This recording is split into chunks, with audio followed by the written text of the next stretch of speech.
Hello বন্ধুরা, good morning বন্ধুরা। এই যে দেখতেই পাচ্ছেন আমাদের যে জঙ্গল ছিল কালকে কাটা হয়েছে। এই যে দেখুন, আমি আপনাদেরকে ভিডিওটা খুবই পুরোপুরি দেখানোর খুবই চেষ্টা করছি। তাই আমি বলবো, আশা করব আপনাদের কাছে খুবই ভালো লাগবে। তাই লাইক কমেন্ট শেয়ার করতে ভুলবেন না, পাশাপাশি অন্যকে দেখার সুযোগ করে দেবেন।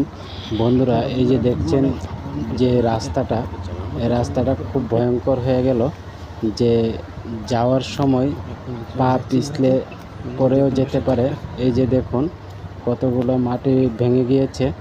এই ভাঙার কারণে এই জায়গাটা খুবই পিচ্ছিল হয়ে গেল। তাই আমরা যে নামতে খুব হুঁশিয়ারভাবে নামা যায়। যে দেখুন, এই যে দেখুন আমাদের যে রাস্তাটা, এই রাস্তাটা খুবই ভয়ঙ্কর হয়ে গিয়েছে। এই যে দেখুন, আমি এখন নামছি। তাই বলবো কি বন্ধুরা, আপনাদের সবার জন্য